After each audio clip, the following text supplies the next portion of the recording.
All right, Rob Brown here with you on this Wednesday morning. Countdown's getting closer, folks. 72 hours away from the start of college football season. But tomorrow, Missouri and Murray State are going to kick off, and Arkansas and UAPB in Little Rock. Week 0. Yeah, that week 0 is like Coke Zero. It's not good. It doesn't have sugar. But we got sugar now. Jason Caldwell, Auburn Undercover, bats in the leadoff position today.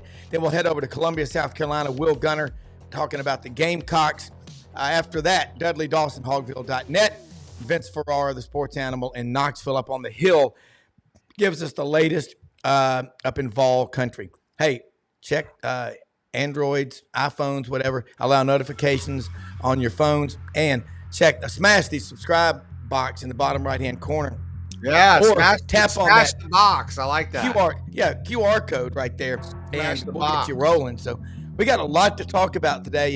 Get your pen and paper ready because you're going to be taking notes. It is Wednesday, August 28th. Ready to go.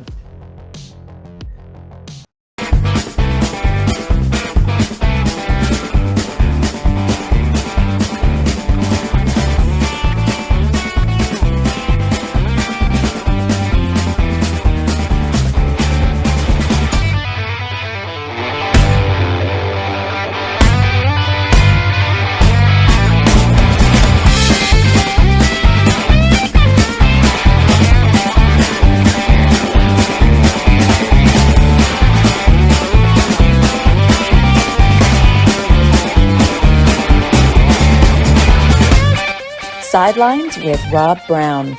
Talk sporty to me.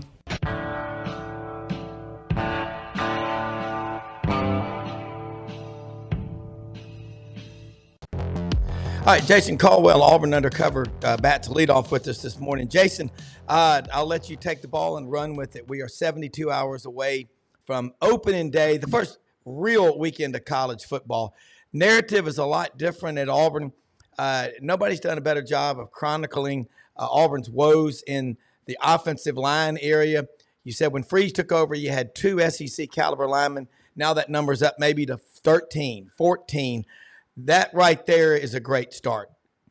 Yeah, it's very different. You know, still some things to work out, and that's what early season football is all about. Unlike the NFL, you don't have preseason games to play.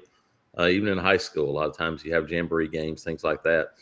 In college football, you have to make some adjustments, and so I think we'll see some adjustments go on early season. That'll start on the offensive line. Brought in Percy Lewis, hoping he would be the guy at left tackle. But I don't believe he's going to be the guy at left tackle. He could be later on, but it looks like I would say right now that I think redshirt freshman Tyler Johnson will get a lot of play on Saturday, and he's a guy that looks every bit the part. He's 6'6", probably 310, athletic, can bend. I mean, he does all those things. He just doesn't have a lot of experience. And so I think they'll play him early. I think we'll see Dylan Wade as well at left tackle, where he played last year. Yeah. I think we'll see Dylan Wade at left tackle and left guard. I think you'll see Tate Johnson some at left guard. I think the right side is pretty set, and of course in the middle with Connor Lew. But I think we'll see a little bit of moving around there on the left side just to see, hey, what's our best 5? What is it? Yeah. What's the best group? The good news is that you have the option to do that now instead of let's just try to see if we can find 5. Now you're trying to find your best 5, and that's a very different situation to be in. And that's probably the best thing about it is that they have some options. They're just looking for the best option. How is DeAndre Carter, the big guy out of Mater D, California high school, legendary high school? He came in with a lot of hype, and he's a high 4-star offensive lineman. Biggest, I guess, ranked recruit Auburn offensive line has brought in a while. Yeah, he's doing well. He's actually lost about 25 pounds since he got on campus, which was good for him. And so he's trimmed down, looks really good. He's got actually worked in some with his second group yesterday. Okay. I think he'll probably redshirt because there are a lot of guys there that can play on the offensive line, especially at those guard positions. So I think it'd take a while to get to him. But I think he's doing a good job. And I think he's a guy that they feel really excited about here down the road as one of the building blocks at one of those guard spots. But, yeah, I think he's doing a good job. But, they've had guys that have developed and come on. And we even saw yesterday Akron transfer Ronan Chambers inside playing some guard. And he's a guy that started games at tackle in D1 football. Saw him taking some snaps. So they're like what we've seen, you better be prepared for any and everything. And so they've prepared guys to be ready to play at some of these other spots in case. But I think DeAndre's done a good job. It's just a young guy that wasn't here in the spring, and so almost an impossibility for him to be ready to jump out there this early. We hear every year about the tight end position, and it's talked about, but you don't see a lot. But in Hugh Freeze's offense, is the tight end going to catch 35 passes or just catch 7 and be a great blocker? Yeah, in this new system. We saw it last year. We saw him used, and I think Rivaldo Fairweather is going to be a big part of things. I think we've seen Brandon Frazier even more a part of things in the passing game for this offense. The question is going to be, what does your identity look like 4 or 5 weeks into the season? Because your identity may be, hey, we can run the football with 3 wide receivers, 1 tight end. Oh, does it take 2 tight ends to run the football? Then it changes things. Or heck, the wide receivers are better than we thought. We're going to go 4 wide and no tight ends, and we're going to run it and spread you out and do it. That's what we don't know. But we do know that Rivaldo Fairweather is going to be a part of things. I think he's a guy that's going to see more single coverage inside, because for much of last year, especially after the Cal game, he was the guy that everybody focused their defense on, going, look, if they throw the football, that's the guy we have to worry about. We don't have to worry about anybody else. Yeah. That's not the case right now. And so it should allow him to be able to have a little bit more open space in the middle of the field. Yeah. The reason I said that is because I think of Rivaldo Fairweather like Evan Ingram, a guy that Hugh Freeze recruited, who weighed about 225, 230, that hybrid. Rivaldo is vastly undervalued. What's his ceiling? Yeah, I think he's an NFL guy as one of those hybrid type guys, and he's still a guy that's still the basketball guy that turned to play football. And he's still kind of morphing into that football role. We saw it last year, how much he did, how much he improved, and now he's had a full off season. I think you'll see a guy that now understands defenses. Understands what they're trying to do, route concepts, all those things. I think that's to me the bigger part of this offense.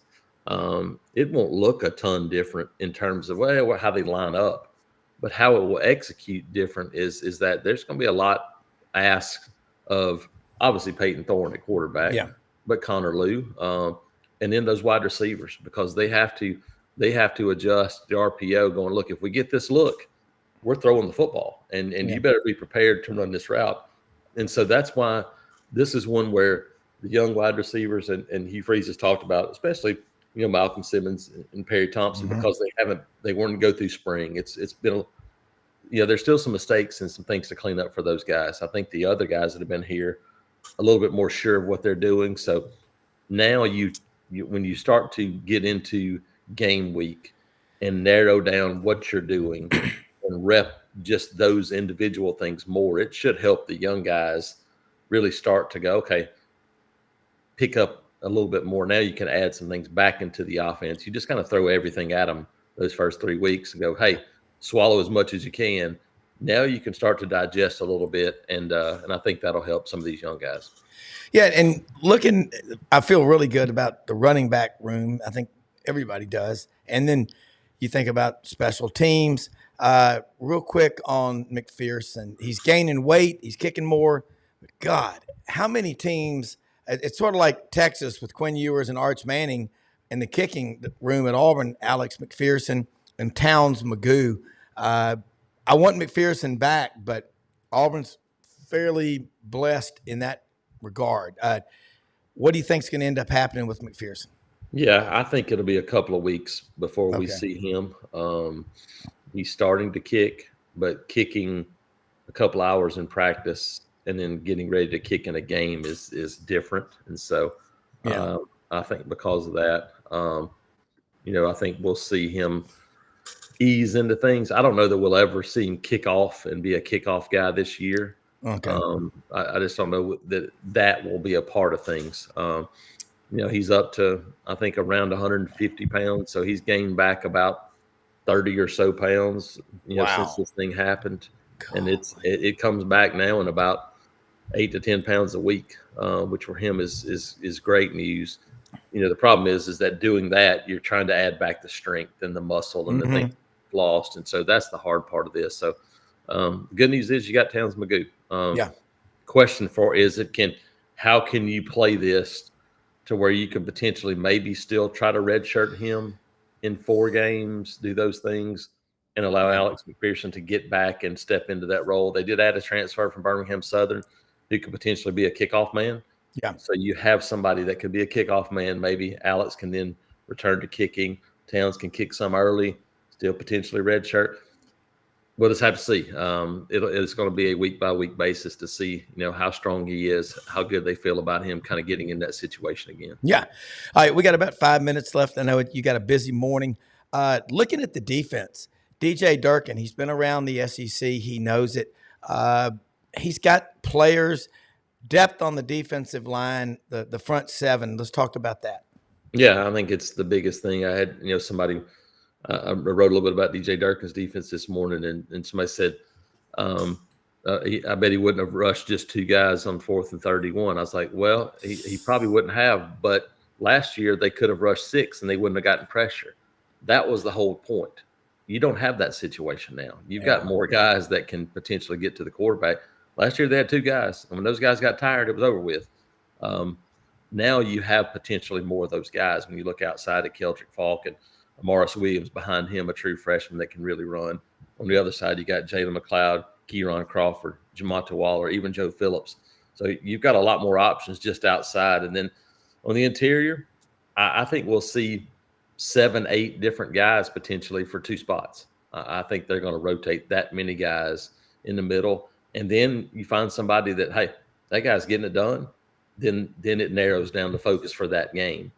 I think we'll see a lot of guys early, and then you figure out, hey, who's playing the best today, and then play those guys more. But I think that's a good situation to have. I still kind of waiting for one guy to become the guy for this team outside of the edge and the end spots. Who can step up in the middle and become one of those guys? Is it Isaiah Rakes? Is it Phillip Bleedy? Yeah. Blake Blockton, true freshman. Bobby Jameson Travis is the guy I'm really watching. That was a second-year college guy. What about Amaris Williams, a kid out of North Carolina who was a Florida commit, switched to Auburn on signing day?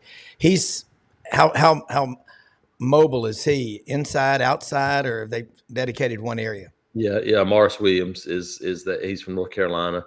He'll be an end guy because he's probably 255, 260. Okay. I think we'll see Keldrick Falk slide inside to play some tackle at nearly 290. I think he'll play. And he looks like he weighs. He looks like he weighs 215. Yeah, correct. He's 290 pounds. That's when you know you've seen a 5-star. It's from Highland Home, Alabama, and his little brother's already committed to Auburn. Yep. Morris Williams is 255, 260, but my guess is would still run in the 4.6 range.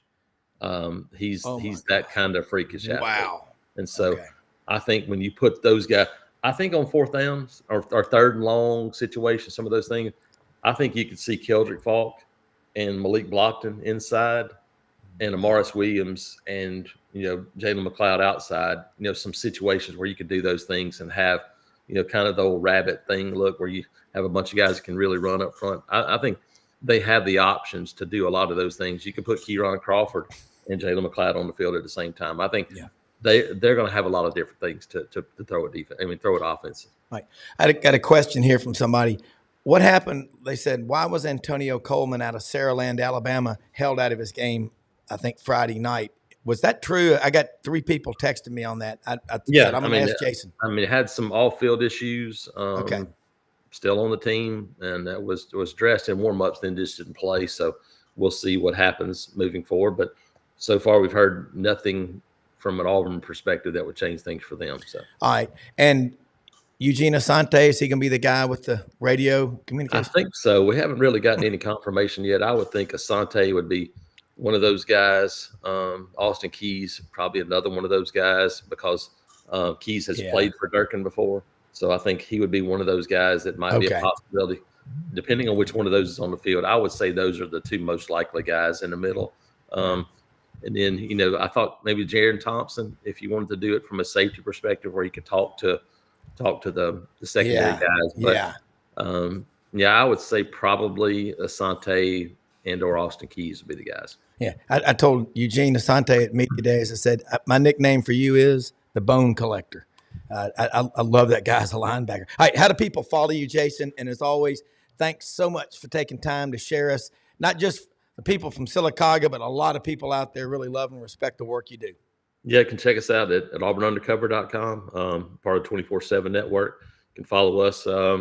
Subscribe to our YouTube page, Auburn Undercover. Tons of videos. Me and Nathan did one after a 50-minute viewing window yesterday at practice. We got to watch nearly an hour of practice, which is pretty incredible to see. So check that out. Follow us. Follow me on Twitter, Instagram at ITATJason, and looking forward to getting this thing rolling. Absolutely, man. We'll do it again next week. Thanks. Have a great day. All right, let's say something real quick about one of our sponsors. I'm wearing the hat, Coolmore Logistics and Transportation, located in Memphis. Anything that you need shipped cross-country, 200 miles, 2,500 miles, LTL, vans, containers. They even move ductile pipe, which is used for clean drinking water.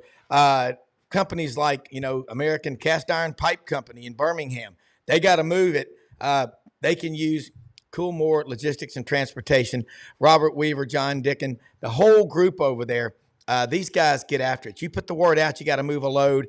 The phones blow up, and they find the drivers, and they get her done. Nobody will outwork them, nor will they outwork our man that's been up since probably 4:15, 4:30 this morning over in Columbia, South Carolina, 107.5. The Game, Will Gunter. Will, I was talking to my son. He's out in California this summer, my youngest one, huge Grizz fan. I said, everything good to go for John Morant? And I said, we were talking about him, and I'm thinking, nobody knows more that I talk with about John Morant and all than Will Gunter. But everybody down there in that small town where he's from in South Carolina, think he's ready to go and resume his great career? Yeah, he was. I saw him. He was in an AAU tournament up there. I want to say April, April or May, one of the two. And had a chance to talk with him for a few minutes. He had a girls team that he's sponsored, put together, and that was up here, and he was trying to spend more time with them and not do, he was trying to be a good role model for them. So, but he's excited. Last I talked to him, he's excited and ready to go, and says he's going to be healthy. And we actually talked more about G.G. Jackson coming there than we did about him and his status. And he's excited to partner with G.G. this year, and thinks they can be a pretty good 1-2.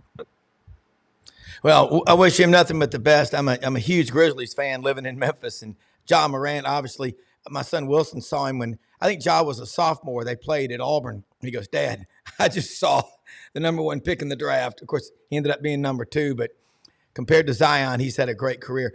Let's talk about the Gamecocks side.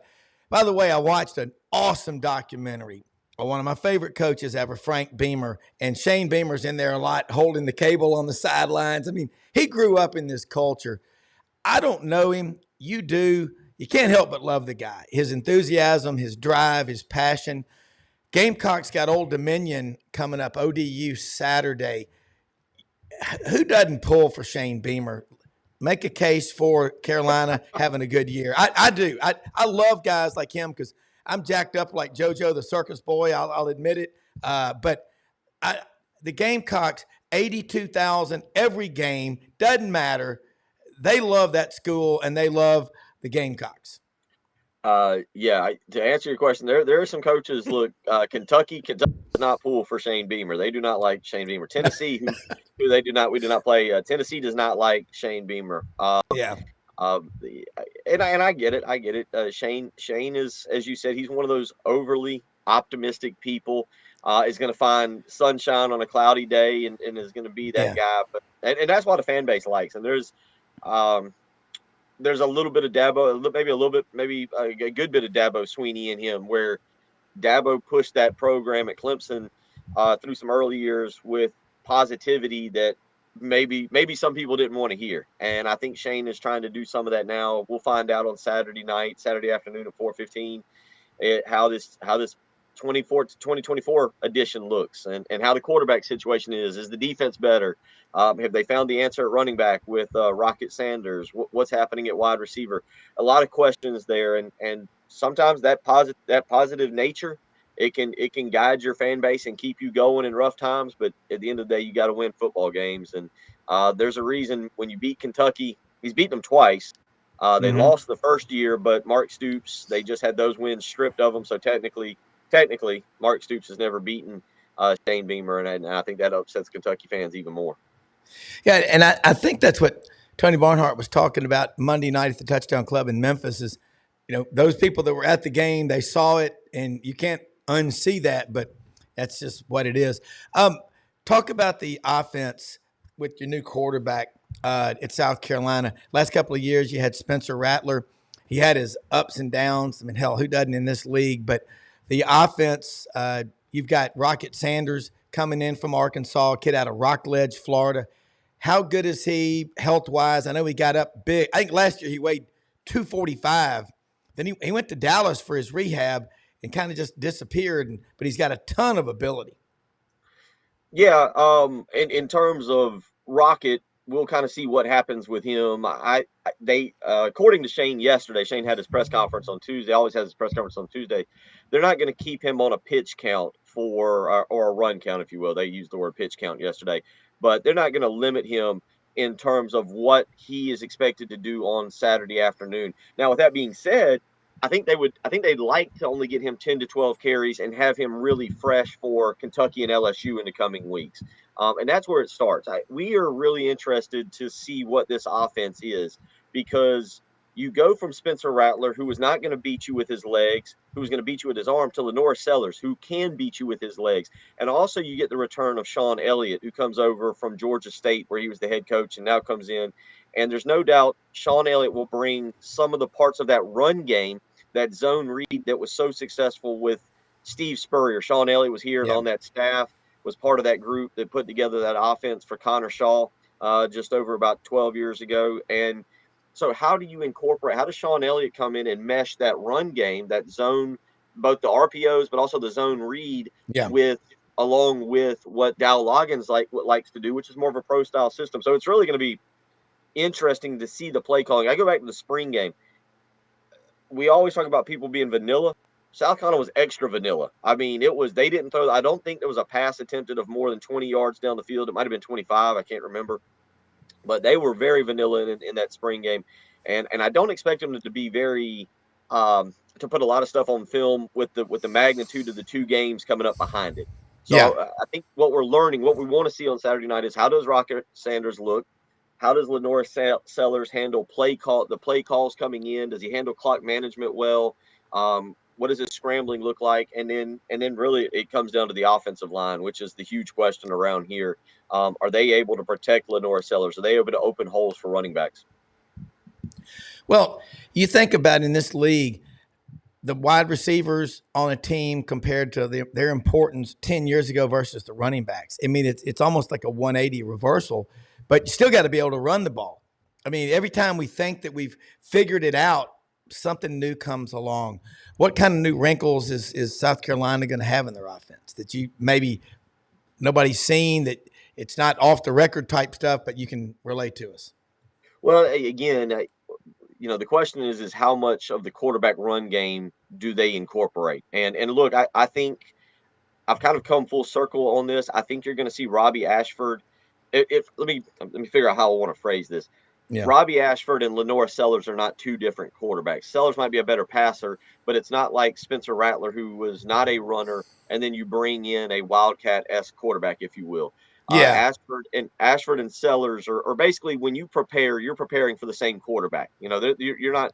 There's not going to be a difference. What I do think is, if they do utilize this zone read in the quarterback run, you can see Robbie Ashford go in there almost as another running back to just take hits off of Lenore Sellers. So now instead of Sellers running it maybe 15 or 16 times a game, maybe he only runs it 9, but Robbie Ashford runs it 7. So now that's 7 tackles that Lenora Sellers doesn't take, or 7 shots to the shoulder. I think that's what's going to be a different wrinkle, is that you're going to see them try to incorporate the quarterback run game, which I think you've got to have in the college game now. I think you have to have a guy who can make some plays with his legs when the pocket breaks down, and that is what South Carolina has now. In terms of just how much of a new wrinkle that is for Sellers, I don't know just yet. We won't know, I think, until Kentucky.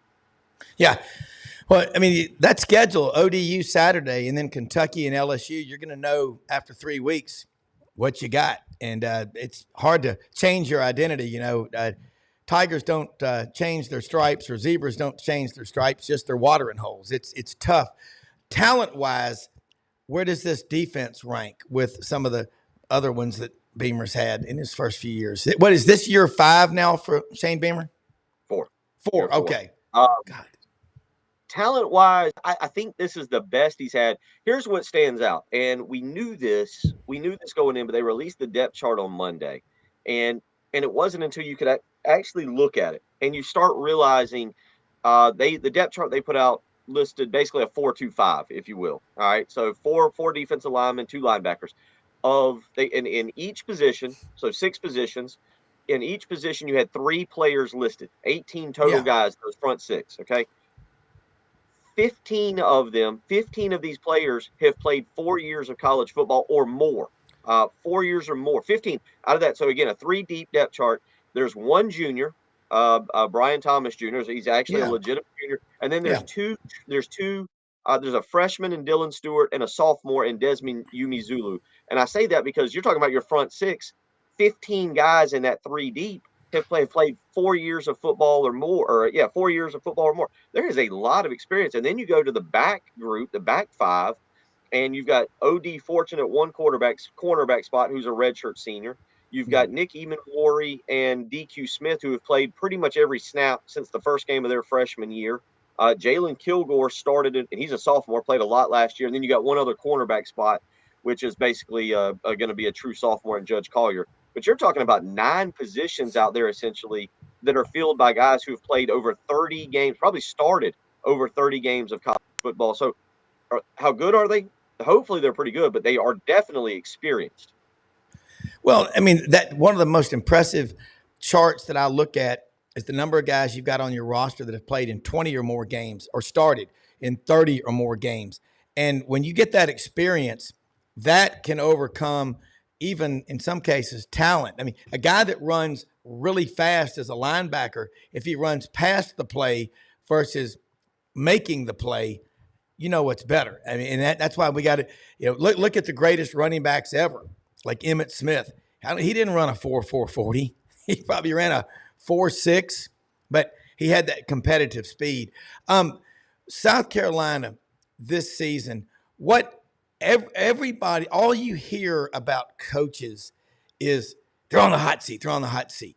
It's ridiculous. Go back to Frank Beamer. I mean, obviously different era. His 6th year, he was 2-8-1. And then it finally happened. And, when Bill Dooley left Virginia Tech, he took over. It was a mess. Remember, they had a lot of problems. They really struggled. Shane Beamer is a young guy. Talk about recruiting right now in South Carolina. And also, I know the Gamecocks go into Georgia. They go into North Carolina. They go into Florida. How's this class shaping up, and what are their most immediate needs? This isn't going to be one of their particularly better class. I mean, things can always change. We're here we're at the end of August, between now and signing day. But when you start winning this season, that changes everything. Yeah, well, in recruiting, it's kind of like the class they just signed, that is freshmen on campus now, was built off of the Gator Bowl season, where they lost to Notre Dame in the exciting game, but beat Clemson and beat Tennessee. And that's what you do. You get guys on campus in those situations, and it might not pay off for this class, but it kind of gets the ball rolling with the next class. And so the class that was just signed was one of the better classes South Carolina's had in the last 10 or 15 years. This class is not going to be. That doesn't matter as much now because of the transfer portal. And, I'll give you an example. One of the positions you just asked about biggest needs, South Carolina's got to figure out a way to recruit some defensive tackles. Georgia is coming in and taking every defensive tackle that they want from anywhere in the Southeast, and then they go nationally. South Carolina's lost several defensive tackles just because, the allure of going to play for Georgia. They're going to have to hit going back to what I just told you about the depth chart. You're talking about the two starters are both definitely gone after this year. You lose another transfer in that group that'll be out. They've got a lot of older players at defensive tackle, and that to me is a massive concern because in this league, obviously, you have to win at the line of scrimmage. And the offensive line recruiting has been really good. Defensive line recruiting, you have landed a guy or two here, Desmond Umizulu again, and then 5-star Dylan Stewart at the end positions. But they have got to get guys on the interior right now that can hold up against these athletic, big, monstrous offensive lines in the SEC. You've got to be able to stop the run. So when you ask about that, they do have a 4-star, Caleb Williams, I think is his name, out of the Maryland area, I believe, DC area, that is committed to him as a defensive tackle. But that is a situation. They lost a kid in state that they led for a long time, and the kid ended up going to Clemson. They lost some other defensive tackles they thought they were in good shape for. That is a concern. That's a massive concern as we go toward signing day and then whatever occurs with the transfer portal. Yeah. All right. One more before we let you go. I know you got a big day ahead. South Carolina, in those first 3 games, what has to happen if they beat Kentucky? They should beat ODU. They beat Kentucky. Say they pull off LSU, because every year somebody goes in there and gets whacked that doesn't expect it. LSU's coming in. They've got Southern Cal this weekend. They're coming in there. You hear the term trap game, whatever, but what do you think? What do you think is going to happen early in these first 3 games? I don't know. We don't. There's a lot of. I just mentioned that experience, and I'm looking. I've got my game notes here, and I want to give you the right note before I say something. But I want to say it's 75% of this roster. Now they're experienced. There's a lot of juniors, seniors, and everything. Yeah. But welcome to roster turnover. 75. I want you to listen to the stat because this encapsulates college football now, in my opinion, Rob. For South Carolina, who's got a lot of older players, they're one of the most experienced players. They are the second most experienced team in terms of seniors in the country. 38 seniors. They are actually the most experienced Power 4 team in the country with 38 seniors. The only team that has more seniors is Eastern Michigan, who has 39. But listen to 75 of the 118 players on the South Carolina roster are either in their first or second year. So you got all this experience, but it's new guys. Do the new guys come over? Have they picked up the system really well? Yeah. Do they understand what Clayton White wants defensively? Do they understand? It's a really interesting dynamic in college football now, where South Carolina's got the most seniors of any Power 4. Got to get used to saying that.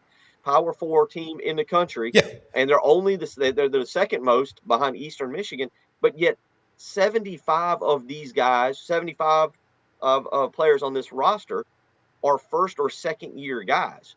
So we're in a learning process with this team. You got a redshirt freshman quarterback. I think for them to be successful, my personal opinion, for them to be successful, they've got to run the football. You got to. Rocket Sanders is a transfer, first year guy. Oscar Attaway is a first year transfer out of North Texas. The third string running back, or I don't know, one of the third or fourth string running back. We had a great debate about depth charts this morning, but Jawan Howe is a transfer. So you see what I'm saying? Like all of these guys, they do have depth at running back. They've got a good one in Rocket Sanders, but to take that pressure off of Lenore Sillers, that offensive line, two starters are new first-year transfers. Torricelli Simpkins and Kamar Bell. They're seniors. One of them's a 6-year senior, but they're first-year guys. And that's, I think, the new age of schools like South Carolina trying to keep up with the Joneses. You have to fill your roster with these first and second year kind of transfers, but they might be seniors. So they're experienced. They're just not experienced with your program. And so now we go into a season going, boy, how are these guys going to perform? Okay. Yeah. All right. Look, there's a lot happening. This is what I love about it. Will Gunter catching 107.5 the game in Columbia, South Carolina. We'll do it again next week. Love having your report. I think that's one of the coolest stats, 38 seniors for South Carolina. That'll be in my weekly column that I write. That's why I wanted to make sure I read it correctly to you. Yeah. I love these numbers. All right. Take care. Appreciate it. All right. Let's get moving to up in the northwest corner of Arkansas in Springdale, Fayetteville. the Hogplex up there. And Vince Ferrara will join us as well in just a moment from the Sports Animal in Knoxville. Oh, Dudley, love the background. Reynolds Razorback Stadium. Speaking of that, are the naming rights what's going on with it's that? Still under wraps. That's got to be coming up, and I guess we'll know next year, or when they put a new name on it next year. But that's been very quiet, so I don't know if there's a lot of negotiations going on behind the scenes, or if somebody's waiting to see how they do this year before they want to put a price tag on it. Yeah, and I would make a joke and say, it's under Reynolds wrap, but it's not the same guy. It's Henry Reynolds, the newspaper magnate mogul, isn't it? The publishing magnate. Yeah. Okay. All right. Let's talk. Obviously, Will was talking about Rocket Sanders. He's gone. KJ Jefferson's at Central Florida, but I like this quarterback, Talon Green, who's from the Dallas area. He came from Boise. What are you hearing?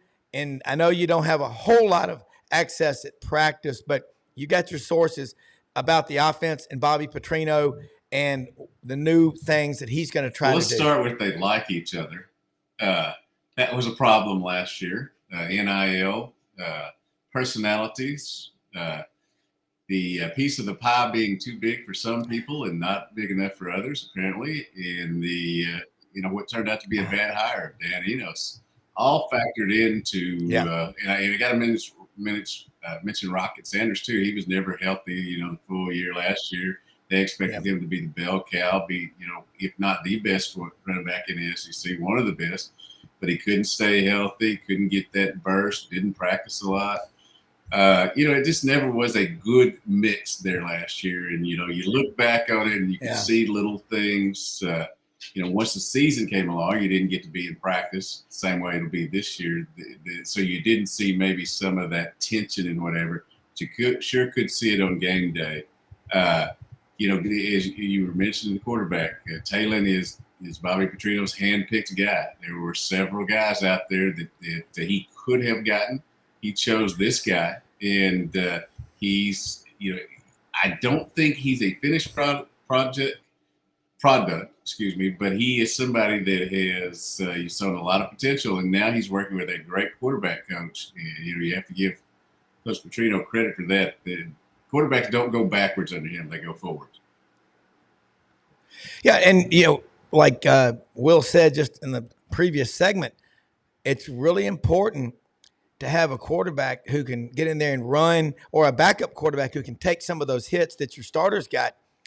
I mean, Talon Green is a guy that can pass, but he also can run. He's not, this guy that's going to run all the time, but man, he's got a stride on him. I'm not saying he's Matt Jones, Daddy Longlegs at 6'7", but I think Talon Green is athletically what Bobby Petrino loves. I'm just trying to think back, Vince and Dudley. When was the last time we saw a Bobby Petrino quarterback, one that he dedicates his time to? Go back and look in 2010 when Ryan Mallett out of Texarkana went down, and then they bring in Tyler Wilson out of Greenwood. That was the backup, and he was scary good. It just seems to me like Bobby Petrino trains his quarterbacks for every possible scenario, and they're cerebral.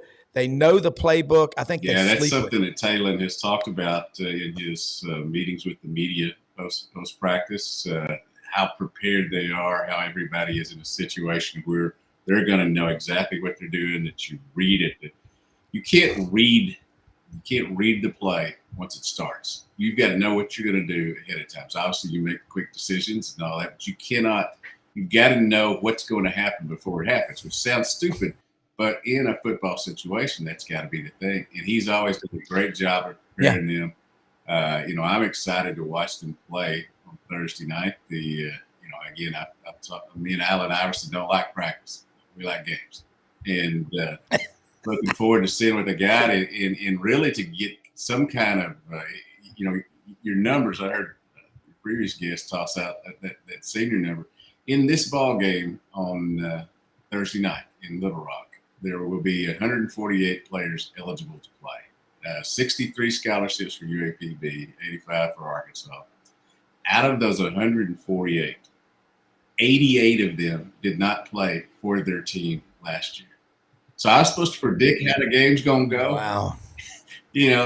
It's a guess, man. It's just a guess. You're basing it on last year. You're basing it on what these kids did in other places. I should say back with the transfer portal, I can't call them kids anymore. They're 20, 22, 23, I know. all that. So. But we have kids the same age. I do the same thing, Dudley. I call somebody's 35 years old and go, he's a good kid. I mean, my wife gets on me a little bit because I'll say little girl, and the little girl's like 40. Yeah, that's right. By the way, Dudley, recommendation here: use that background during football. That is a gorgeous background. I mean, God, that is a beautiful stadium with a spectacular view. And we were over in Hardy over the weekend, caught 219 rainbow trout on the Spring River. God, it was fun. And some of the combatants, some of the fishermen were unable to really even cast a line as the trip went on, but we had a great time. Caught, like I said, I do everything I can to take the gaze off of this and project it behind me, whether it's a baseball field or it's just a great. I realize I'm not a male model. I've been pretty good at it. Hey, look, man, nobody ever says anything about that. I mean, you're the man. You're the Razorback man, and like I said, it looks like the sun. That is a great background. Vince is having a little bit of difficulty where he is, but Dudley, I want to ask you about the defense. Last year, again, Dan Enos, and I'll be the first to admit I was also a fan of his because of what he had done there with Brett Bielema, and it was completely different this time. What you said in your opening remarks says everything about why I think Arkansas was so dysfunctional last year. KJ Jefferson, Rocket Sanders, if both of those guys would have been all in on every Saturday, that's a totally different outcome last season. Can't say it enough. Now you got Bobby Petrino. Cole Kubelik talked about him at the Touchdown Club a couple of weeks ago. He goes, look, he's not the most pleasant guy to be around. I don't think anybody wants to spend the weekend at the lake with him. But he ain't paid to entertain people. He's paid to win football games and to coach. And there are very few in America who get more out of a quarterback and his offense than Bobby Petrino. So I think and you're hard-pressed to find anybody out there that wants to see Sam Pittman lose his job. But, again, that's just the business. And, no matter what happens, he'll be generationally wealthy for life. The game won Arkansas Pine Bluff. I look for Arkansas to win big. It's about them getting better. That next week you go to Oklahoma State. They're getting some votes, and they're on some of the lists for making the 12-team college football playoff. I'm going to throw a scenario at you. Arkansas goes in there and wins that game 31-19. What does that do for the rest of the season and for that locker room? Because I think about Mike Norvell, and I'm a big fan of his. But, damn it, he has lost his locker room and his team by harping and that culture of 31 guys quitting in the bowl game last year. Damn it, you didn't get in the playoffs, and a damn thing you can do about it except go out there and lay it on the line again and again and again and get better. And I think that carryover about we won out of the ACC and all that stuff, those kids are seeing that. He's got to focus on getting his team back together. Coach Norvell, I think he's a good guy. I think he's a great coach. But, they allowed the narrative. They allowed the narrative the entire postseason last year, the entire offseason to be about what didn't happen instead of what was going to happen. They went over there to Ireland. Georgia Tech ran the ball. They used to, I mentioned earlier, quarterback running the ball. I mean, Haynes King did a great job in getting yards, not only getting yards, but pushing for more and trying to win over folks. I mean, I was very impressed with Georgia Tech. Their coach really did a great job, had a great game plan. And Florida State, I'm sure, had more talent. There's no doubt they had more talent. But they weren't ready to play. Georgia Tech was, and I don't care if it's in Ireland or Amigan or wherever. You got to show up ready to play. Our Grubs. You could be at Blue Jays and play it. But one thing about Georgia Tech, two interesting things. They just got a commitment from their first 5-star offensive lineman, I think, in 20 years. Number two, Brent Key was a George O'Leary product. I mistakenly said Paul Johnson the other day. No, he played for George O'Leary.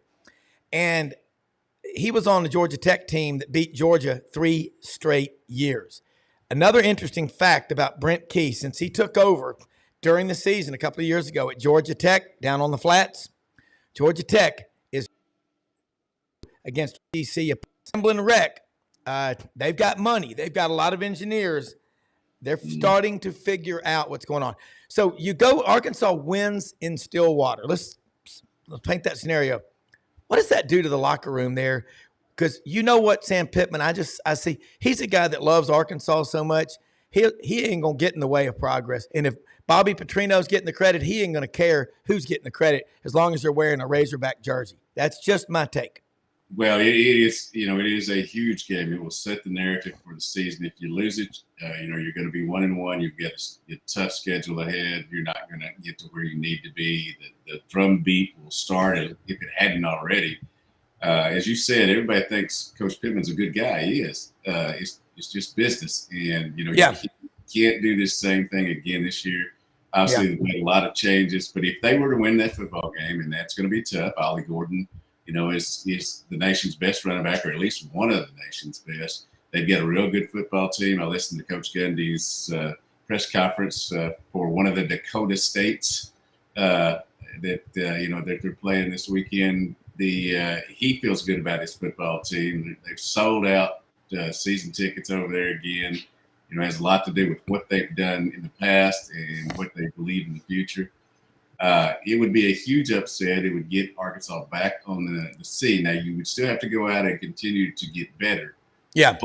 But I don't know of anybody that right now would bet their house that Arkansas is going to go over there and win because of what we've seen in the past of the two teams. Yeah. But if we do, it doesn't flip the script, but it turns the script a little bit.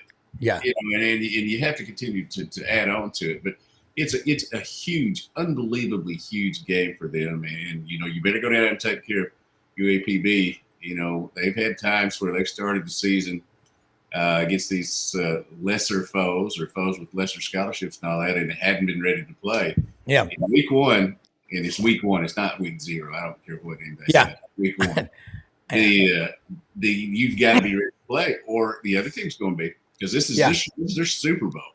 Yeah. Well, what you said, 88 of the 148 players didn't play for their school last year. That's a different narrative. Vince Ferrara, join us. I don't care if it's audio, video, whatever. He's got a Blue Jay on the line, as Andy Baird used to say on the trading floor if there's a bad connection. He goes, I don't know what's going on there. However, we got a Blue Jay on the line. All right. So, Dudley, what I love about you is you're so versatile. Your basketball, football, baseball, Cowboys, Celtics, St. Louis Cardinals. This SEC season, isn't it cool how all the negative talk, which I don't like anything negative. It's positive in, positive out with me. But transfer portal, NIL, it just goes out the window. You can't defeat college football. The passion. Tony Barnhart Monday night at the Touchdown Club in Memphis, Mr. College Football. Then we hung out with him in the lobby by the bar afterwards. You just got to love him. You've got that personality like he does. You are a true grit journalist. You cover the Hogs. You're not a fan. I mean, you graduated from there, but you do your job and you're fair. And I've noticed with journalists, you can be critical. It's not like I'm a huge Mike Norvell fan because of what he did at Memphis. And I'm just saying, if I was his advisor, I'd say, Coach, I saw Gus Malzahn do that when Auburn lost the national championship game. 13 seconds. Got to be 13 seconds better because you lost in the last few seconds. You get over it. You just it's an empty beer can. Put it away. You got to.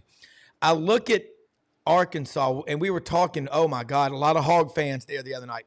I was talking to one of them about Arkansas imposing their will on Texas in that game in 21 up in Fayetteville. Said Texas in the second half they didn't want any more of that. So, now Sam Pittman is probably spending more time with the offensive line. Talk about that room. And Vince, join us whenever you can because I want to get your talk on Tennessee as well. But that offensive line room, it's so critical. But that's one area where you can actually develop players. And if they'll stick it out for 2 or 3 years, it's worth it with a guy like Sam Pittman. Arkansas had individual talented offensive linemen last year. Some of them have gone on to get on NFL rosters, but it wasn't working cohesively. There was a rift with the quarterback from from everything you hear. It just wasn't working well. I know you mentioned Rocket Sanders going to Dallas. That didn't go over very well to rehab. I mean, we got plenty of good doctors and facilities up here, and you got to be locked in, not looking ahead to your NFL. And I loved Rocket in terms of the kid and what he did as a player, but I don't think agents / lawyers / uncles make great decisions sometimes, and that factored into things as well. What I will say, and by the way, I appreciate the kind words, and that's what I try to do. The wife didn't understand, why I don't care whether nobody likes me, or not. What I'm saying, you're always afraid there's going to be somebody in the alley or something. But you have to say, especially when you get married, you have to say what you believe in. I can't peddle BS. And correct. It's definite. I mean, I'm very clear. I hope Coach Pittman and his team have a good season because I don't root against anybody. But I also it's business, and that business decision will really, really start to be formulated on that outcome of that Oklahoma State game. Yeah, and I'm with you. It is a business, and for coaches with the buyouts and all, it's a very profitable business. All right, let's flip around here right now. Looking at the SEC, these opening weekend games, and I'm going to get your picks while I got you. We talked Monday. We started off talking about Miami at Florida in the Swamp. What happens? As only Dudley Dawson. Hold on. Before I do those picks, give me your pick real quick on that Miami-Florida game, Dudley, and then we're going to go to Vince. We got Vince working now. Everybody has told me that Miami is better and that Billy Napier's coaching for his job. So even though it's at Florida, I'd have to pick Miami. But man, I always, it's tough picking visiting teams, especially those who have been inconsistent. I'm going to go with Miami. All right. Vince Ferrara, Sports Animal in Knoxville. Man, Vince, your persistence paid off. We got you. Ladies and gentlemen, this crowd of some 105,000 rises to their feet. And in just a few moments, the Pride of the Southland Band will come out and form the giant T. And then Vince Ferrara will run onto the field with Smokey the Hound. And it's football time in Tennessee. Vince, how you doing, man? Man, I'm good. Ready for this game. It's crazy. Keenan Peely, we're outlining it today. He's a starting linebacker, a transfer from BYU last year, got hurt after playing great in the first game. He was in the 2016 signing class. He's 26 years old, 7th year of eligibility, right? And he had a 2-year mission in when he was at BYU. Before that, he went on a 2-year mission. So he's been around that long. He's 26 years old, married, has a family, and this will be the first time that he'll get to run through the tee in his pads because their first game was in Nashville last year. He hasn't done that yet. He's been here forever, but first time he's getting an opportunity. So everyone's got a kind of a different special meaning to all of the pageantry of Tennessee football. But this Saturday will be a lot of fun just to get it going. Well, that is a cool story right there. And, I've got a lot of Tennessee friends. A lot of them are watching right now. And the thing they say, Brown, when you get Vince Ferrara on there with Dudley, there's great chemistry. These guys are ballers. They know the game. So we're going to start playing a little tennis here right now. Mama Ferrara is open Monday through Saturday, 10 a.m. to 6 p.m., the best Italian food in the world. Vince, give us your thoughts on Tennessee right now. Make a case for them to make the 12-team college football playoff because there's a lot of – I've got my top 4. I didn't put Tennessee in it, but that doesn't mean squat because you start winning and Nico Iamaleava, pretty smart noodle there. I said it. Make a case. Well, I think if you're going to have the pieces to be a college football playoff team or contend even beyond that, you need several things. You need the line of scrimmage, and Tennessee has one of the best defensive lines in the SEC. Top 5 in the country, I think they're that good. They'll play about 13 different guys, and there's a whole lot of people that won't play half of that. in their defensive line rotation. So they're outstanding there. They may have the best defensive player, or even in some preseason ranking, best overall player in James Pierce Jr. So that's one. Another thing you want to have is quarterback play. And I think they're going to be upgraded at quarterback with Nico Iamaleava. He is tall at 6'6". He can elude the rush. He's terrific throwing on the run. He's a willing runner. They'll do some designed RPO, little run just for a threat, not all the time. And then he's accurate down the field. And those, I think, will be enhancements to what they were able to do last year when they took a step back from that record-setting 2022 team. So defensive line, quarterback. And then the other thing is coaching. And I think this is an outstanding coaching staff. They've developed players. Players always get better when they're here. The coaching of Rodney Garner and the wide receivers have gotten better. A number of really good positions have you've seen them improve. So it's a really good coaching staff. You got quarterback and line of scrimmage on the defensive line. I think they've settled on their first five, which is a strong group. They're not very deep, so health is always going to be a concern. And then the other thing I would throw in to make a case for Tennessee is I don't think the schedule is overwhelming.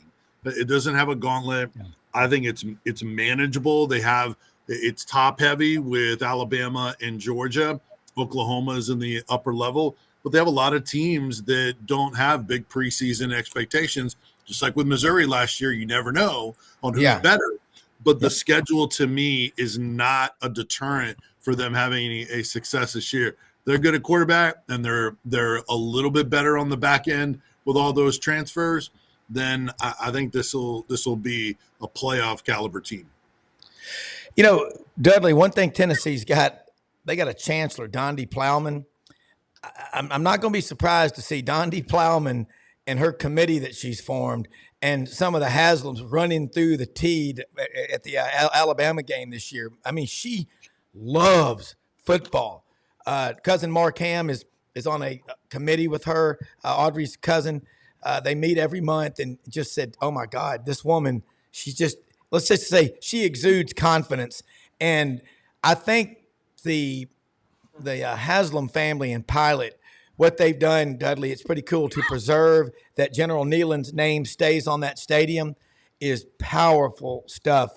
And they're using that money as a force of good. Dudley, you know, I agree with everything. I agree with everything Vince just went through. A great summation there. Another thing that I would say is that Tennessee, as football team, has a belief in itself. Tennessee sports program has a belief in itself, and there's a certain swagger or whatever you get from that you're going to go out, play as hard as you can each game.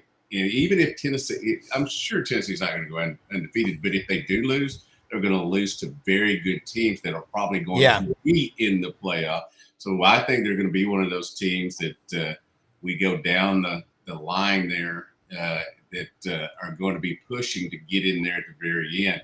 I thought Game Day and those folks did a great job last week in showing us the bracket and how it's not necessarily the 12 best teams all lined up 1 through 12. You know, you got the conference champ, they keep putting Liberty and all that things up. So I think they've got a great chance to get in there, and I believe that swagger, that belief that in themselves plays a part in this as well. In addition to all the other things you just mentioned. Now I know James Pierce Jr. is going to be a great football player. Probably the biggest thing is going to be he's going to get tons of attention. Are the other guys going to be able to move to a level that they need to? Yeah, I had the dogs come running through and were shaking the table. Holy, like a Roman chariot race. Ben-Hur Part 2. I'll say this. What you all just said about the playoff, Boise, Liberty, Memphis, I see that for what Jackie Sherrill said on this show a few months ago. You're going to have the super conferences, the top 65 or whatever, and then you'll have a case made for those other teams to have their own playoff if they don't make it. I made my bold statement the other day on Friday's show. I think Memphis makes the playoff this year as the representative of the group of 5. I think they're good enough to go 11-1, 12-0. I mean, they've got the most experienced quarterback when you compare Seth Hennigan versus DJ DJU. DJU. DJU. Yeah. That'll be a fun one to watch. But you know what, Vince? It's the interest right now in college football. I met Dan Williams, a former player for Tennessee, played for Kiffin in his first year there, and then he played 7 years in the NFL. Met him at the Touchdown Club. He's a new member in Memphis Monday night. Just big guy. And you know what? You're proud of him. He's a Tennessee grad, and he's getting his MBA at the University of Memphis, wants to get into finance and banking and all like that. That's what student athletes are supposed to do. And people forget about these guys after their career. What is he? He's a young guy. I'll just say that. He got out of the NFL probably in 16 or 17. So I'm guessing he's 36 maybe. So got his whole life ahead of him. Vince, tell us what we don't know that we need to know about Tennessee. Game 1 is against UT Chattanooga. What are you going to be looking for? And then I'm going to do the same thing with Dudley, and we'll wrap it up. What are you going to be looking for from Tennessee in the first game? And if I'm Tennessee, I have Cheez-Its everywhere around Nico Iamaleava because he had a great game at the Cheez-It Bowl, and I think it'll put confidence in his head. Cheez-Its on the sidelines, dropped from above, everywhere. Yeah, as long as they bring some up to the press box up in the clouds in the Oakland Stadium. I love those games. I should bring one in. They gave the media complimentary Cheez-Its boxes with the logos of Tennessee and Iowa last year. So I haven't touched it. It's unopened, so I should bring that Collector's in. item. Yeah. That's right. Absolutely. I haven't messed with it. But to answer your question, I think it's who they play. That's the most meaningful thing in this game, because at times there were different guys either being held out or banged up in practice. Now, good development was their offensive line got healthy. They were able to get some work for their first five and get that chemistry. So who's playing and who doesn't, who's still held out and who's not. But it seems like they're in a good spot. But here's the thing with Josh Heupel. There's not many things you can nitpick him for. But one of the things that I would like to see him do and his staff do more is in mismatch games, in blowout games, to play his reserves earlier. And at times they've done it under Heupel where they're blowing teams out by 5 touchdowns, yet they're coming back out for the third quarter. I don't get that with football coaches. I understand the reasoning for it. I just think it's way overrated. Get them out of harm's way. Get your backups some work. You say you have you have the most depth on the roster since you've been here. Play those guys. And here's what's happened in the past is you start accumulating, if you wait too long, you start accumulating too many snaps in game for your starters. And then it takes a toll on you later in the year. Joey Halsley, interestingly, in camp, every time we've talked to him, offensive coordinator, he's mentioned how with 17 games this year that they're going to have to be more mindful about playing more receivers and playing more players. Well, 17 games, that means you're playing for a national championship or winning one. They're counting those games. Yes. If you're going to have that mindset, you need to follow through on that and get your starters out earlier in blowout games, or sprinkle your backups in before it's out of hand. And that way you get them the key work. And then when you have injuries later in the year, then they're ready to go. Dudley, you always make a great point about, and I love what Vince just said, and I agree with him. Play them early. 1 through 44, Arkansas solid. It's 45 to 66 and 67 to 85. What are you looking for? I don't care who you're playing. It's ultimately about Arkansas getting better. Give me 3 things you want to see happen, good things, Thursday night in the capital city, which is I love Little Rock. That is a beautiful city. And, the Stevens Tower stands tall right there on the Arkansas River, but that's a cool place to play a football game because you got the zoo and a bunch of stuff there. And it's also sentimental for a lot of my Hog friends because they say I don't have to drive as far, but still can't beat Fayetteville either. Yeah, linebackers. 5 went out the door, 5 came in the door. They feel better at that position, but I'm anxious to see, how they're going to play, what that's going to look like as a unit. I can see them in practice, but until they're out in the flats, I'm anxious to see real football tackling. Thudding is cool and all that, but that thudding's for a dance floor. Tackling's for football field. So I'm anxious to see that. Offensive line, was not very good last year. Really went and replenished that. I'm anxious to see, can they run the ball? on 3rd and 3, which they couldn't last year, or for that matter, run it on 1st and 10, and they should have been able to. Got a lot of great backs there. And the third thing really is, I'll just toss it out there. Earlier this week, 10,000 tickets were still left for this game. You got Arkansas State. They're playing Arkansas State the second game of the year next year. And somebody who grew up in the northeast part of the state who really enjoyed going to Little Rock. I'm kind of sad that it's getting to this point that either you're going to have to fill that place up or they're all going to be up here. And again, we talk about businesses. These are businesses. So how many people are going to show up? And if you don't show up, don't be griping. Yeah, no, I'm with you. And that's what some of the Razorback fans were saying. I know several that are going to Little Rock, and they love it. Now, the younger ones, I don't know, but you got to come in off the golf course. You got to come in off the. I don't even know if the golf course is still there now. You got to come in off that golf course and go inside the game. Or it's not going to make a difference. Well, another thing too is it's Labor Day weekend. A lot of people are going to be off Friday, or they may be at work.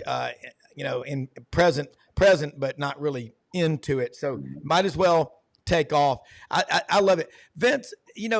This college football season, there's so many different narratives in there. What do you want to see happen in the SEC this year? Do you want to see, we've got that tiebreaker formula? Do you understand?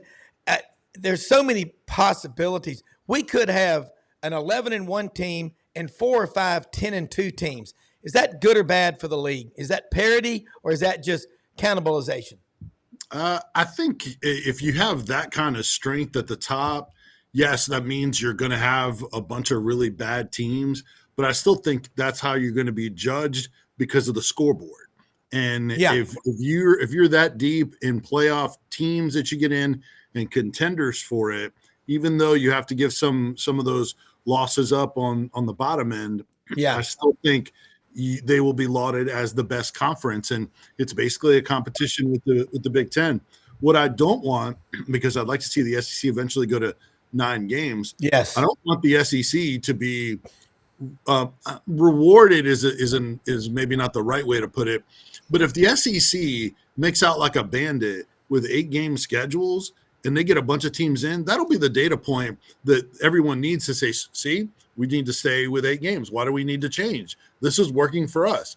It probably will work for them because their 8 games is still going to be strong. I mean, look at the ranked. There's 3 games involving 2 ranked teams this weekend. They're all involving SEC teams. Yeah. So as much as the SEC gets criticized for its non-conference scheduling, nobody has more ranked team games than the SEC this weekend. So that I don't want the SEC to have too many teams in that playoff because then the schedule is not going to change moving forward.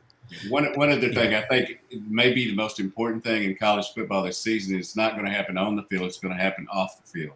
They need to pass the limiting the transfer portal bill to just in December and the first few days of January, because it's become a plethora and a cluster of all this stuff in the spring. People going through spring practice and all that. They need to put it in one timely manner. I'm all for that. I think that needs to happen, and I think it will help coaches and help football programs. When you're curbing free agency a little bit now that we have it in college football. Dudley, I absolutely agree with that. You've got to have structure. And I'm going to put you in charge of our team. I don't like the word committee. It sounds too political. Our team, and we're going to have a round table with no chairs. We'll stand, so the meetings will be 10 minutes or less. But that's the kind of stuff we need to do. I really believe that the free market is already fixing this stuff. Jordan Hill covers Georgia for 24/7 Sports, one of the best out there.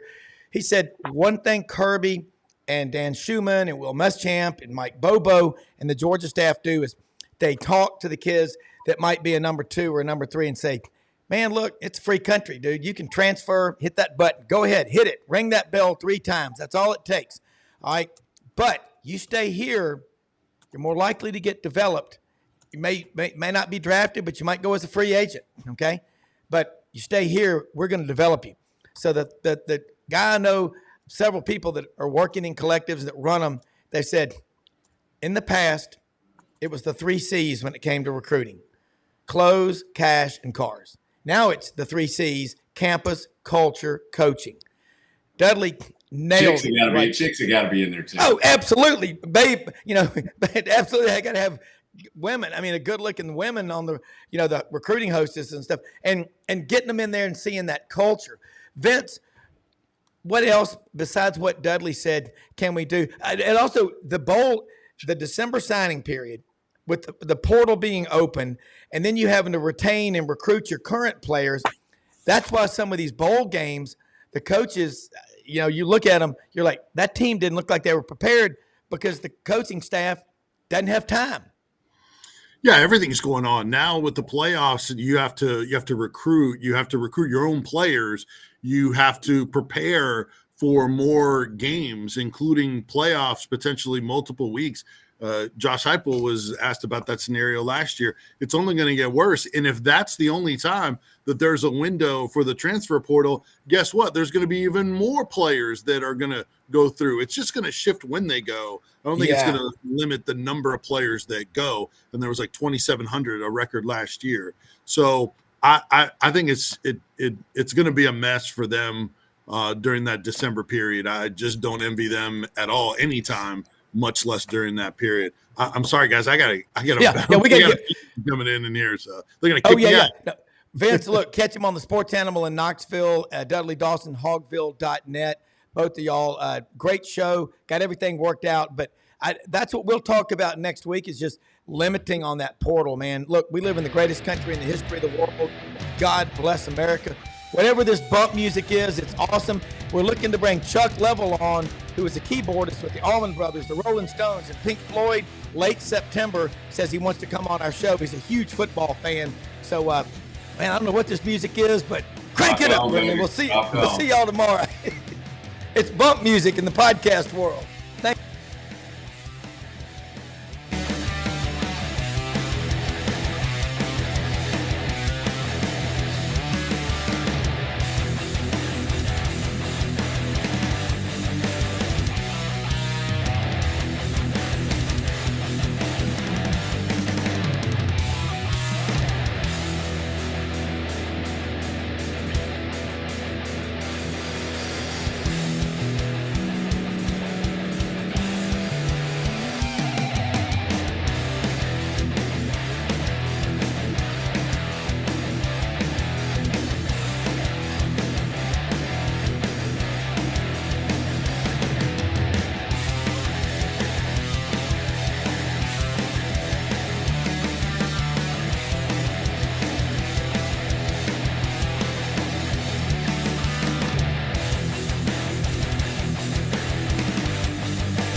In a perfect world, you'd set a health goal and results would happen overnight.